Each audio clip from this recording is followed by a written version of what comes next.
2 months ago, fans following the Conn Smythe division were expecting an Edmonton-Calgary playoff final.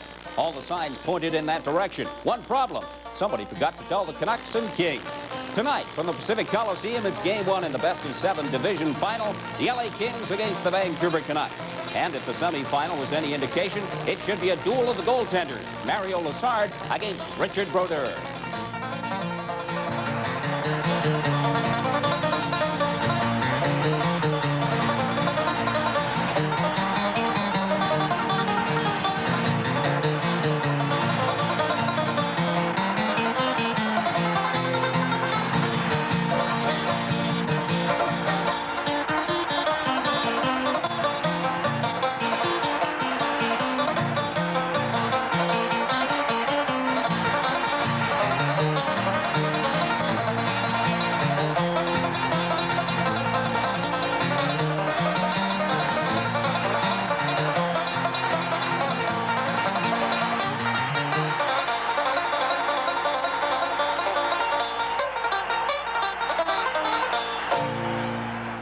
Good evening, everyone. I'm Steve Armitage with a welcome to Stanley Cup 82. Tonight, the divisional finals on Hockey Night in Canada from Vancouver. And it's Game 1, the LA Kings against the Vancouver Canucks. Working with me on a telecast tonight and providing the play-by-play will be Jim Robson. Working with Jim and providing the color commentary, a veteran of many playoff rounds, Gary Dornhofer. The Canucks and Kings have met a total of 8 times over the course of regular season, and the Kings have a slight edge. They won 3, lost 2, and tied 3. The big point getter for the Canucks in the series against the Kings was Ivan Hlinka, the big Czech with the hard wrist shot.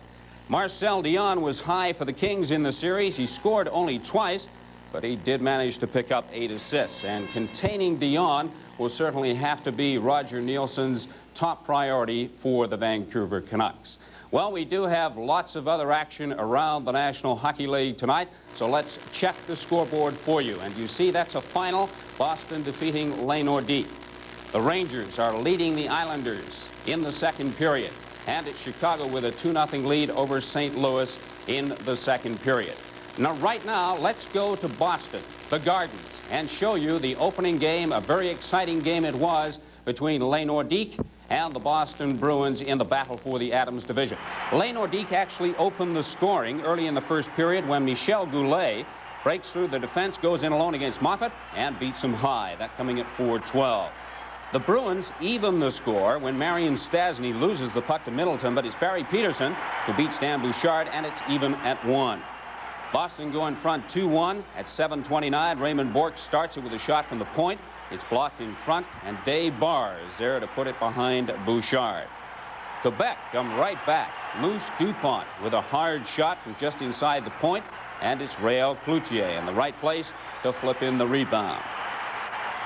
There was no scoring in the second period. Quebec take the lead in the third. Cloutier with his second of the game, converting a drop pass from Goulet. Right there. At 10:50, the Bruins tie the game at 3. Steve Casper turns Dale Hoganson inside out and beats Bouchard one-on-one. Then, with 55 seconds to play, Raymond Bourque comes into the slot and blasts the winner behind Bouchard. The Bruins over Les Nordiques 4-3 in the opening game, and a very entertaining game it was. In our first period intermission tonight, we'll be going back east one more time, this time to Uniondale, to show you highlights of the Islanders game against the New York Rangers. Here in Vancouver, it's Game 1, the Conn Smythe final, Canucks and Kings. Our Stanley Cup coverage on CBC will return in just a moment. Waiter. Waiter. Who is he? Textiles? Super Lotto. Shipbuilding. Super Lotto. Someday, your ship may come in. Big, hot, and tasty, too. Great chicken through and through. Try McChicken, you'll agree. What a taste, discovery. McDonald's McChicken sandwich is a hot chicken patty topped with creamy sauce, fresh lettuce, and a toasted sesame seed bun. Ooh, McChicken. It's always big, hot, and tasty, too. You deserve a break today. McChicken at McDonald's. McChicken. I wish you could see the pride that goes into this. I mean pride. Ford of Canada. We're improving the quality right down the line. It's more than a priority. Quality is job one. We try our best to make a good quality product. This model crankshaft is the most consistently accurate we've ever built, without question. Better and better. See what we've done. And Ford quality is job one. Here at the Pacific Coliseum, Richard Loney to sing the national anthem. Oh, say, can you see by the dawn's early light what so proudly we hailed at the twilight's last gleaming, whose broad stripes and bright stars through the perilous fight o'er the ramparts we watched were so gallantly streaming, and the rocket's red glare of the bombs bursting in air gave proof through the night that our flag was still there. Oh, say does that star-spangled banner yet wave o'er the land of the free and the home of the brave.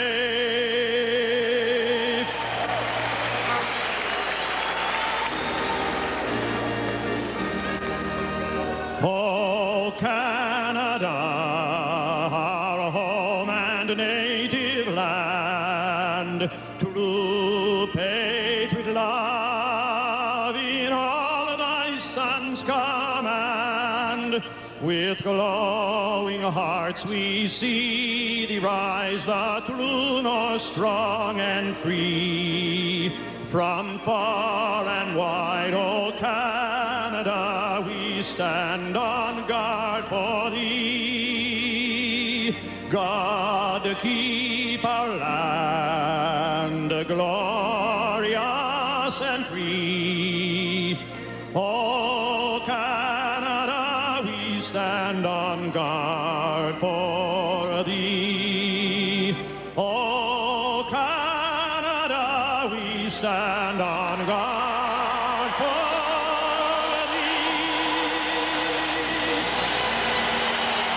thee. Richard Loney in fine voice with the singing of the national anthems. I'm Jim Robson with Gary Dornhofer here at Vancouver's Pacific Coliseum.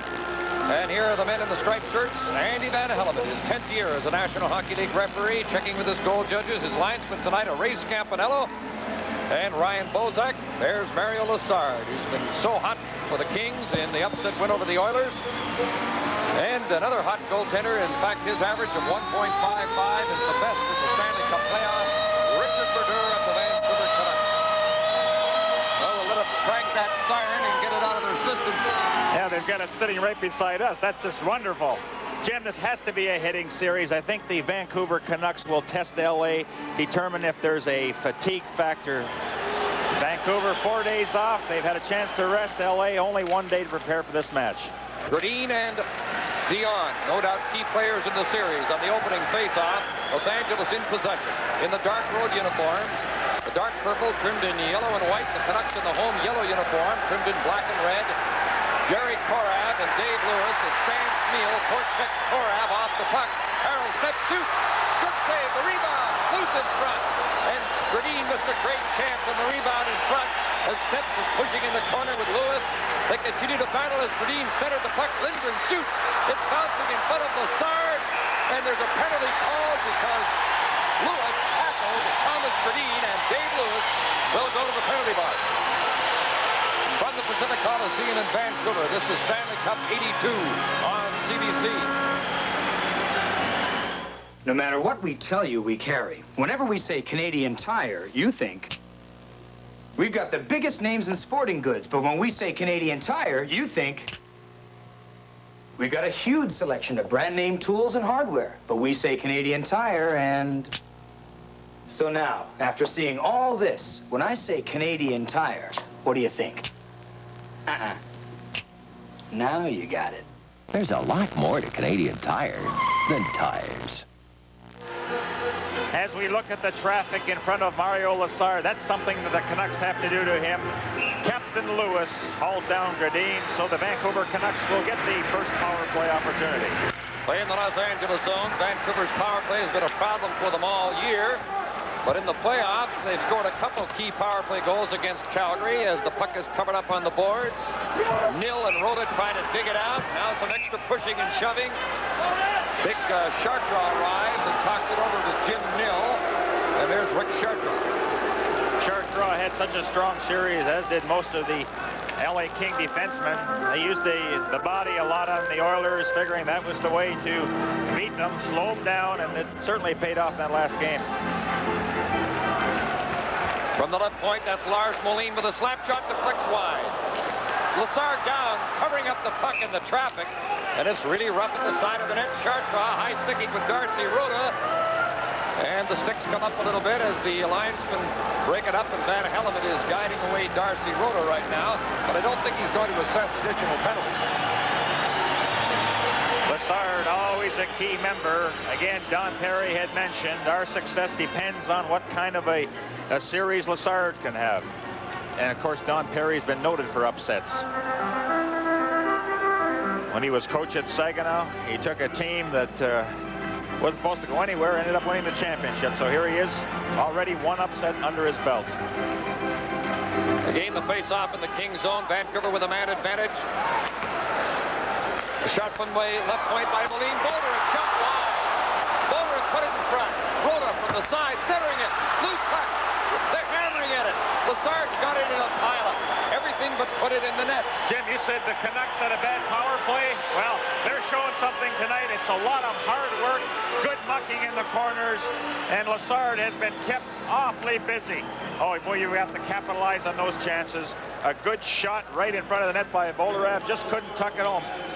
You know, Lessard is a very acrobatic type goaltender. He does a lot of flopping, a lot of guesswork. When he's on, very difficult to beat. The crowd reacting to the Boston win over Quebec. You heard that score and saw the highlights of it in our opening. Boston 4, Quebec 3 in the first game of that series. The first game of this series, as you look at Ivan Boldyrev and now Ryan Bozak, the linesman, in his 10th year in the league, to drop the puck between Dan Bonner, number 8 of the Kings, and Ivan Halinka, number 21 of the Canucks. This is Elderbrink, number 10, his first game since January 17th. Fraser trying to center it. Stan Smeal with the puck. Weak shot. Battle for the puck at the side of the net. It's scooped off the glass, kept onside by Doug Hallward, a former King. Mike Murphy clears it out. It's the first time the puck has been out of the Los Angeles zone since this game started. We played 1 minute and 40 seconds. No score. There's now 58 seconds left in the penalty to Dave Lewis. Kurt Fraser's with the puck. Anders Elderbrink dumps it in. Stan Smeal going after it. Fraser after the puck. Jay Wells taken out by Fraser. Halinka to Smeal in the corner. Doug Howard from the point. The shot deflects just wide. Pile up in front again. Mike Murphy clears the puck down the ice. One thing that the Canucks are doing so well, Jim, they're getting guys in front of Lessard, and sooner or later, with that good position, they're going to deflect one by him. Number 15 with the puck is Neil Belland. In goes Darcy Rhoda. Try to center, taken out by Chartraw. Heavy hit. Kings get possession. Charlie Simmer coming out. At center for Nichols. Lost the puck to Snitz. 8 seconds left of the penalty to Lewis. Boldyrev. Good save by Lessard on Boldyrev. Great chance, but it's still scoreless. And there you see Lewis coming out of the penalty box. Under tremendous pressure, the Kings held on while short-handed. Nichols coming in on Snitz. Belland intercepts. Belland bounced in the corner by John Paul Kelly, number 17 of the Kings. Jim Nill with the puck. Ridden off on the boards by Bernie Nichols. Korav chasing the puck. Rhoda goes into forecheck. Throws a good check on Korav, but the Kings start out. This is Kelly with the puck, dumping it in. Snitz going after. So is Fox. Jimmy Fox gets the puck. Lupul checking him. Tuck him out. Fox still after that puck. Lupul trying to tie him up. Nichols checked by Snitz. Lupo going in with Ron Delorme. The Kings break it up at the line. Doug Hallward to Ron Delorme. Lassard leaves the crease. Delorme along the boards. Took a wrap from Nichols. Out comes Larry Murphy with the puck. Williams checking him. Took him to the ice. Fox dumped the puck in. Still no score. Nearing the 4-minute mark. First period. Tiger Williams with the puck. Checked by Smith. Now Lupo for Vancouver. To Delorme. Dumping it in, but it's blocked by Hardy. Bozak along the boards. Check. Lupo gets the puck back. Campbell to Lindgren. Lindgren getting that shoulder tested there. He was injured in the last game of the Calgary series and was a surprise starter tonight. Stan Smeal to Ivan Halinka. Coming in on Hardy. Slowing him up. Put the puck off the boards out. Bounces away from Lindgren. Campbell goes to the puck. Colin Campbell. No score in the game. Ran into young Smith. Quite a collision there with young Doug Smith. Steve Bozak from Castlegar, British Columbia. Put it behind the net to big Rick Chartroff. Hardy with the puck. No score in the game. Nearing the 5-minute mark. Mark Hardy shot it in. Richard Brodeur, who hasn't had a save yet, steers it on the boards. The shots at this point are 7-0 in Vancouver's favor. Halinka to Fraser. Sweeping it in. Korab goes to the puck. Big Jerry Korab, who played half a season for the Vancouver Canucks, playing outstanding hockey for the Kings. To Marcel Dion. One of the great players in the game. Dion, number 16, his pass intercepted by Bellin. Halinka bumped off the puck. This is Lars Moline coming in with Fraser. Moline shot deflects wide. Dion with the puck. Moline goes in after him. Mike Murphy, former captain of the Kings, starting out. In comes Evans with Dion. Evans' shot hits Steps. Moline, now Gradin with the puck. Thomas Gradin to Lars Moline. Turned around. Evans shot the puck in, but it's offside at the Vancouver line. Finally, a stoppage in play. Tonight's Stanley Cup playoff game is coming to you from Vancouver. There are thousands of children faced with the terror of going blind from a disease called retinitis pigmentosa, RP. It begins with loss of side vision and slowly narrows until there is nothing left. And the most tragic part is there is no known cure. Doctors now are working to fight RP, but diseases are fought with money. Please send a contribution to the RP Foundation. Children have so much to see. Give them a chance to see it.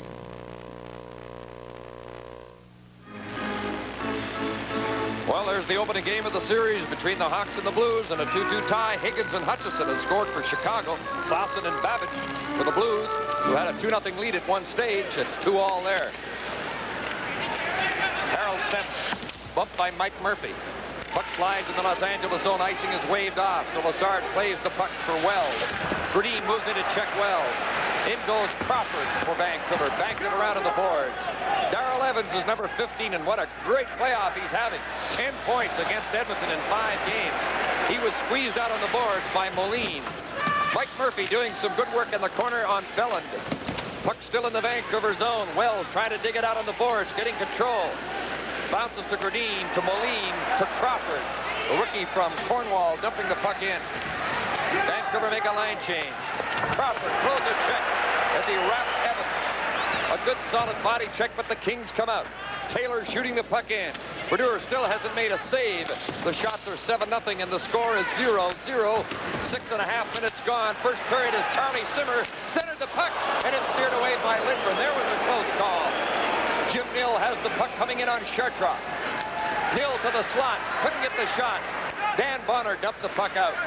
Lars Lindgren to Ivan Bolderev, to Colin Campbell, dumping it in, but Roto is trapped offside. Now, this is the type of pace that the Canucks are looking for. A lot of skating, a lot of hitting, trying to slow the LA Kings down. Now, Roger Nielsen mentioned this morning, said, you know, it's been very frustrating playing against LA. On several occasions, we have definitely had the better of the play, the better of the scoring opportunities, and still lost the hockey game, due mainly to the fact that Lassard has been unbelievable. He has given a demonstration of that in this first period. He's faced 7 shots. Brodeur has faced 1, that sharp angle shot by Simmer. Not dressed for the Vancouver Canucks as you look at Coley Campbell. The Canucks have a lot of extra players on the roster. Injured defensemen are Rick Lance, Yuri Bubla, and Kevin McCarthy, who fractured his ankle 2 days before the playoffs. And healthy but not dressed are McDonnell, Schlievener, Miner, Brasser, McDonald, and Curry. All on the roster but not in the lineup. We'll get you the King scratches in a moment. Ivan Bolderev with the puck checked off, and Charlie Simmer takes over. Coming in with Taylor and Bonner. Taylor in on Campbell, makes a nice move, centered the puck. Brodeur stops it on the short side, plays the puck on the boards. Rhoda couldn't get it out. Taylor put it to the corner. Lindgren goes back in the net. There's a hook by Bolderev in front on Bonner, got away with it. It's okay if you don't get caught. The play's out at center with Simmer controlling the puck to Chartraw. No score in this game. Lindgren goes to the puck. I guess that shoulder of his is all right. He's continuing to play a regular shift.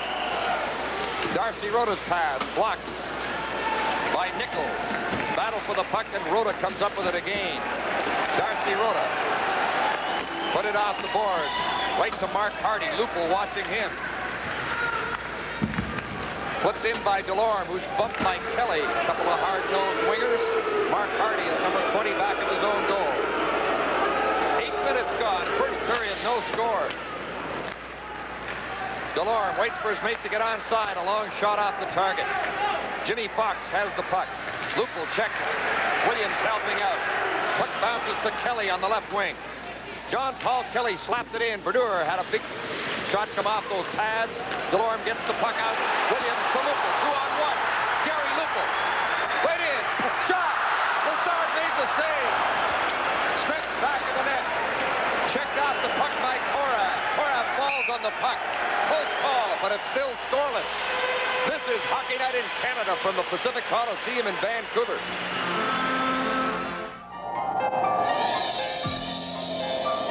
Run with the Wolfpack.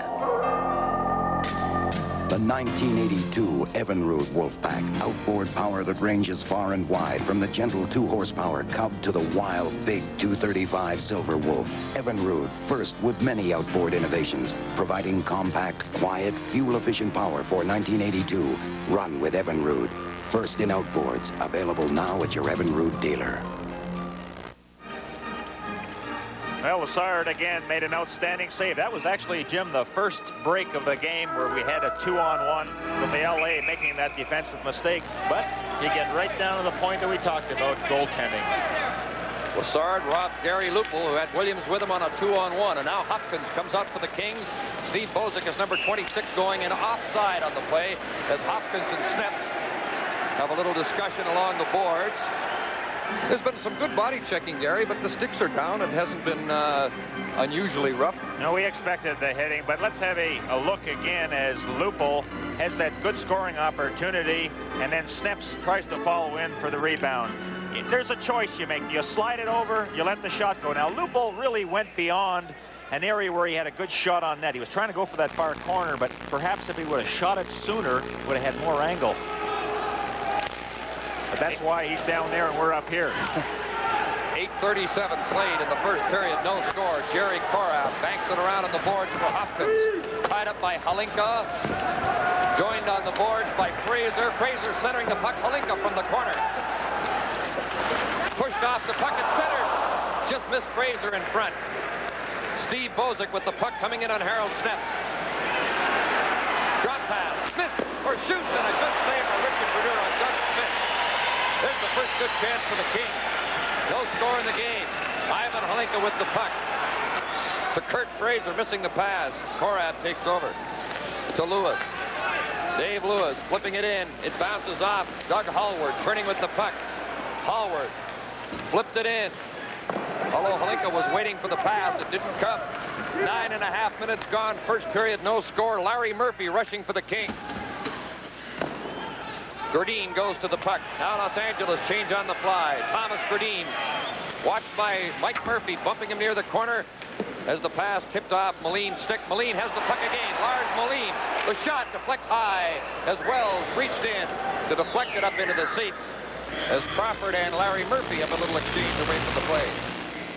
With the score, Vancouver nothing, Los Angeles nothing. This is Stanley Cup 82. Petro-Canada is people, experienced business people, providing you with top-quality Petro-Canada products and service wherever you go. From coast to coast, Petro-Canada is Canadians, serving you with Canadian energy and putting its earnings back into the search for more oil. Petro-Canada, it's ours.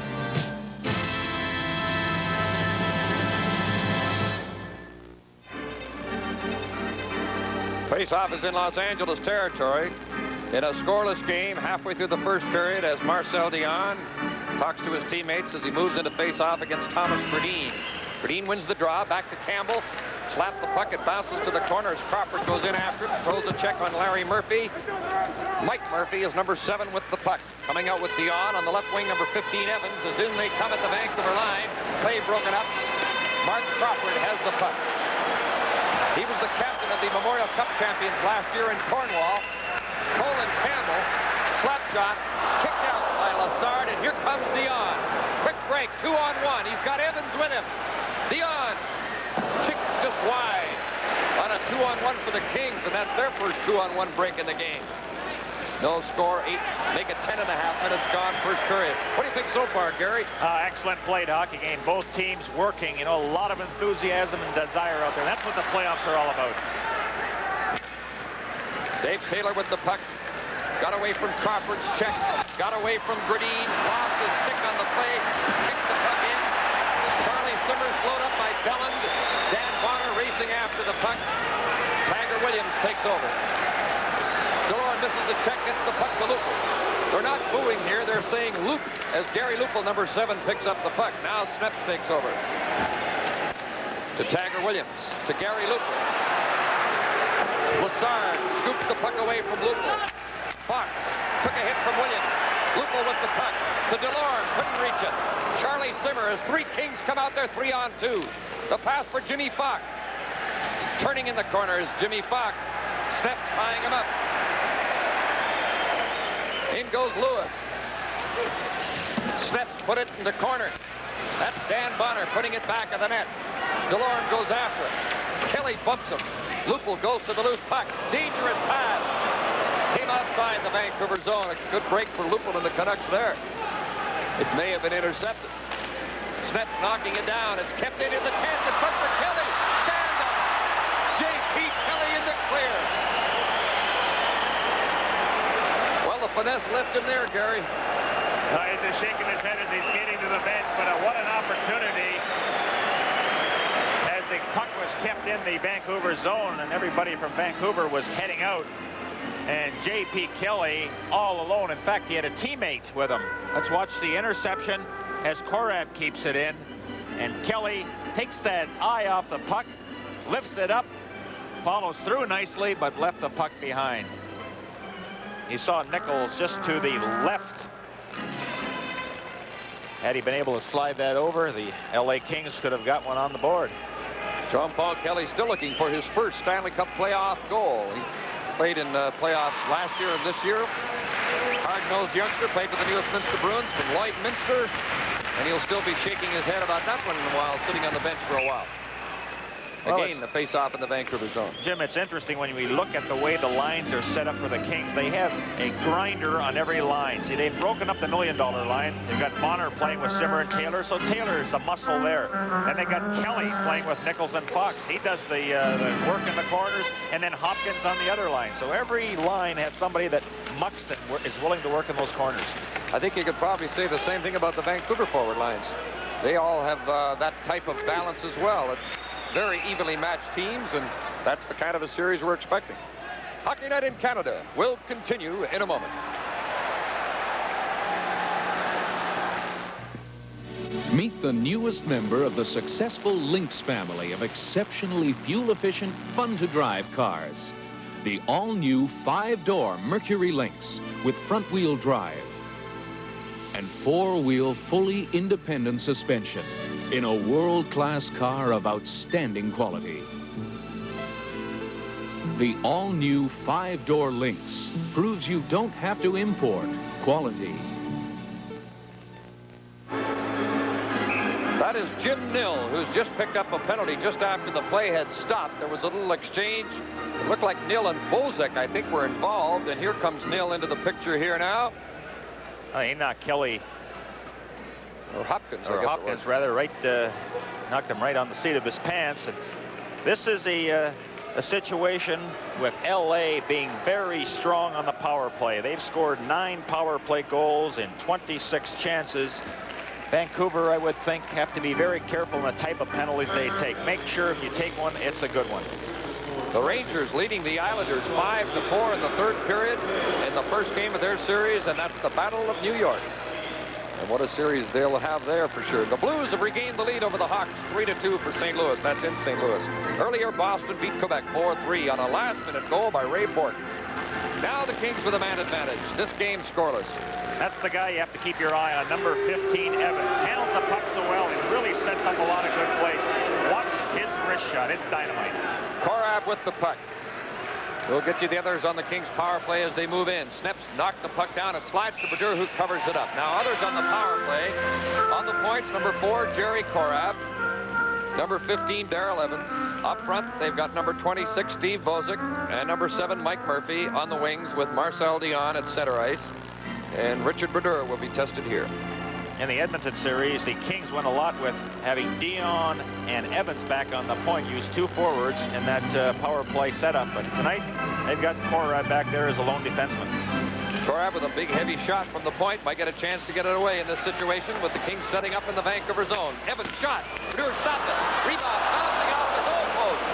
And the puck goes to Sneps. Brodeur, the Canucks got a break there as the puck just bounced off the post. And the Kings now reorganize at center. In comes Steve Bozic. Lindgren goes to the puck. Off the boards for Lupul. Didn't see it. Can't reach it. Gets it again. It's still onside. Outside the line. Vancouver had all the play in the early few minutes of the game, but now the Kings have had a chance to settle down in a scoreless game, and now we're on the power play. No score. 6:45 left in the first period. Lindgren scoops it high into the seats. All the offense on the power play is generated around the 2 defensemen, especially Evans. They'll feed him constantly. He's got such a good shot from that point position. It's accurate, it's low, an opportunity deflected. Here's Evans winding up for that shot. There's the screen. That's what the Kings do, is they set men up about 15 feet out looking for that deflection. They worked on that quite a bit this morning in practice. That just hit off the crossbar, that rebound. Hit the crossbar near the corner and stayed out. And that was a deflection on that great stop by Brodeur. Stan Smeal with the puck. 55 seconds left in the Vancouver penalty to Jim Nill. Each team has had 1 penalty so far in a scoreless hockey game. Jimmy Fox winding up. He shoots. Brodeur stops at the rebound in front. Brodeur down, makes the save. This is Nichols. Bernie Nichols shoots wide. Dion from the point. To Hardy. Mark Hardy. Shot. Blocked. Lindgren starting out. He has Smeal and Gradine with him. Smeal brings it in. Stan Smeal right in. There's the loose puck. Lars Lindgren shoots. The rebound. Lassard is there again. Great goaltending. That's what we expect. Oh, are we getting a demonstration here tonight? At the other end, Brodeur had just skated into the corner, trying to relieve the tension. But at the far end, it's Lassard, the guy that is kept the Kings in there. Let's watch Brodeur as the original shot. Now watch the rebound as Bernie Nichols moves in, and then just shoots it wide. You know, on the return, when the Canucks broke out while they were a man short, I thought Lindgren made an excellent play by going for Dion. Now he's the lone forward playing back on defense, and that's the guy you got to go at. Try a one-on-one against the forward. Look how quick these goaltenders are getting up after they go down. Both Brodeur and Lassard go down to make a save, and bang, they're back up on their feet, ready for the next one. And there are next ones. The shots are 12-8 so far in the game in Vancouver's favor. There's no score. There's 20 seconds left in the Vancouver penalty to Jimmy Nill. Bernie Nichols, fine rookie with the puck, number 9, moving in. Play broken up momentarily by Howard. The shot by Evans. Brodeur made the save on the deflected shot. Lars Moline fanned on the puck, but it came out. Canucks are back at full strength. You see Nill coming back out. Puck is covered up on the board, stopping the play. Live from the Pacific Coliseum in Vancouver, the Stanley Cup playoffs. The Supreme in car stereo. Panasonic Auto Sound. If you want a beautiful dream that two can share, you have to have it to turn it on. The Supreme in-car stereo. With the 747, you get the total performance you deserve. Power, Dolby, metal tape capabilities, value packed, moderately priced. The Supreme in-car stereo. Panasonic. Now available at Grippo TV Vancouver. The New York Rangers have opened their series with the Islanders by beating the Stanley Cup champions 5-4. Rutsalainen scored the winning goal at 17:02 of the third period. Rangers win it 5-4. Duguay, Connor, Cam Connor again, the money guy. McClanahan and Patorik. He's just a playoff performer. Scored for the Rangers. For the Islanders, Langevin, Bossy, Nystrom, and Tonelli. But it was 5-4 Rangers in game one of the series. Pittsburgh certainly gave the Islanders quite a scare. The Islanders were able to battle back, and now they have to do it all over again. Charlie Simmer, 2 big goals in his last game, the 5th game against the Edmonton Oilers, but no ill effects whatsoever right now, Jim, on that broken leg he had. But the season is over, has to have another operation. The plate will be removed, and then it's just a matter of working that leg back in shape again for the next year. Very classy guy, Charlie Simmer from Terrace Bay, Ontario. I'd like to mention we'll have highlights of the Ranger-Islander game on our intermission. There'll be some great goals in that series, and certainly in the first game. Well, as we look at Don Perry, he looks like he's a very quiet, sincere individual. Well, he is like that most times. But the players were telling me that when he gets in the dressing room and he gets mad, there is fire in his eyes, and the wrath comes down on everybody, from Dion to the rookies, and everybody will get scolded once in a while. And his favorite saying is, "Don't do it." He's 52 years old. He's coached his first team at 25 years of age in the Eastern League. He was some kind of a legend in the Eastern League most of the time in New Haven when that city was in the Eastern Hockey League. Play in the Vancouver zone. Charlie Simmer taken out by Ron DeLorme. They're covering up the puck on the boards, and the play is stopped with Simmer down on his hands and knees, and Ron DeLorme, a hard-nosed worker, hitting him in there, and Charlie comes up with the puck. Now, one thing, the LA players, they really like the guy. They respect him. He says he's very fair. He treats everyone the same. And if you're not playing, he'll tell you exactly why not and what it'll take to get you back in the lineup. And that's all a player can ask from a coach, is to be fair with them. And then it's up to the players to respond and go out there and work. No score. 4:49 left in the first period as Brodeur is ready for this face-off in the Vancouver zone. Dan Bonner and Gary Lupel. Bonner won the draw cleanly. The shot never reached the goaltender, and the puck is cleared out by DeLorme, but this will be icing as Larry Murphy goes to the puck. Icing called on Vancouver. Not dressed for the Kings tonight are Al Sims, Greg Terrien, and Phil Sykes. 3 players on their roster healthy but not dressed. And there's Larry Murphy, who had such a great rookie year last year. In fact, he was runner-up in the voting for Rookie of the Year. Well, struggled at times this season, but during the playoffs now, he's regained that form, that touch. A first-round pick in 1980 from the Peterborough Petes of the OHA. Just up behind us there, sitting right behind Gary and I, the Los Angeles players not dressed, and in the row behind them, a line of Vancouver players not dressed. And the Canucks have a lot of extra players in the roster right now. Playing the Canuck zone in a scoreless first period. The goaltenders have been great. Lindgren off the boards. Williams tied up on the boards with Larry Murphy, who kicked the puck loose. A lot of heavy work on the boards. Williams can't get the puck along the boards, keeps working for it. Tiger Williams took a check, still going with the puck. Got it outside the line to Halinka. This is Ivan Halinka. And his head down was bumped off the puck, and it was cleared out. Dan Bonner coming in. Snips just missed him with a check, but broke up the play. Neil Bellin to Harold Snips. Halinka, quick pass. Williams after the puck and steered away. Steve Bozic coming in on Snips. Bozic coming to the slot. Shot missed the net. Snips turning in the corner. Big Harold, number 27 from Edmonton. What a great season he's had. His best ever in the league. And he's the only Canuck who's with this team as little as 5 years ago. They made so many changes. Jim Mill. Checked by Hardy, who took him off the puck with a good check. Kurt Fraser from the corner. Kurt Fraser right in. Never got the good shot. Doug Smith is number 23 for the Kings, shooting in. Bumping with Mill, and the elbows come up. 3:15 left in the period. Bozak from back of the net, coming in front, he scores! Good move by young Steve Bozak, and the Kings lead 1-0. Jim, that was set up because it was a giveaway in the Vancouver zone, and Bozak, being on the right side, was able to go right against the boards and pick up that stray pass. Now, he makes quite an effort to come right out in front and tuck it in the far corner. Let's give Bozak a lot of marks. But that's something that LA did so well against the Oilers, is when they went into forecheck, they always had the boards covered. When you put pressure on, the tendency is for defensemen to rifle around the boards. You can intercept a lot of passes. Bozak was able to do that and gives the LA Kings a 1-0 lead.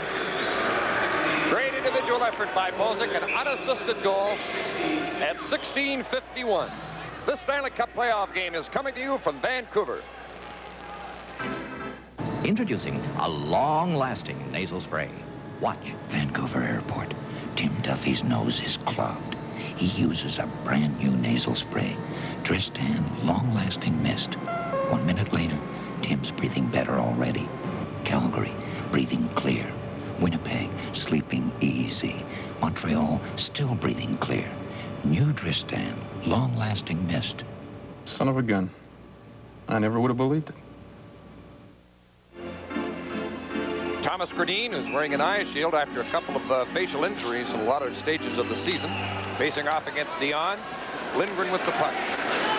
Steve Bozak's goal, unassisted, his third of the playoffs. Of course, his first in this series, the first goal of the series. Campbell put the puck off the boards, intercepted by Mike Murphy. Shot blocked by Campbell. Crawford with the puck, just clearing it out. Dave Lewis to Darrell Evans, dumping it in as he's hit by Lindgren. The Kings won, the Canucks nothing. 2.5 minutes left, first period. Moline and Gradine coming in on the defense. Korab broke it up. Lars Moline goes to the puck. 25-year-old rookie from Sweden, played on the Swedish national team. Taken to the ice heavily with a check by Marcel Dion. Everybody's working and everybody's hitting. A tricky bouncer stopped by Brodeur. Campbell putting it off the boards. Crawford's pass intercepted. He got it back. Palinka to Crawford. Checked by Jay Wells, who broke up the play. In comes Nichols. Bernie Nichols shot. Brodeur made a good save on Nichols and fell down as he shot the puck, or stopped the puck, and I think it deflected off steps. As Bernie Nichols is always a threat, this kid could put that puck in the net. Crawford gets it out. Smeal racing after. Stan Smeal taken to the ice by Wells with a good check, going to the guy who handled the puck. Crowd thought there should have been a penalty, but Wells just took him out after he had the puck.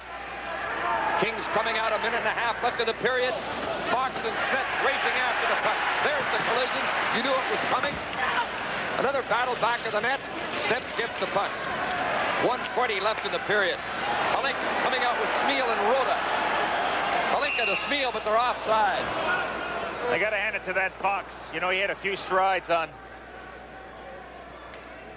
trying to think of who the defenseman was. Snaps, and you know, you'd think he would slow up and back out of the way. He went right in there and took the punishment when able to stop it. Let's watch Brodeur. Nichols has a deceiving shot, and for Brodeur to pick that one up from a deflection, it had changed direction. But let's watch again as the LA Kings draw first blood.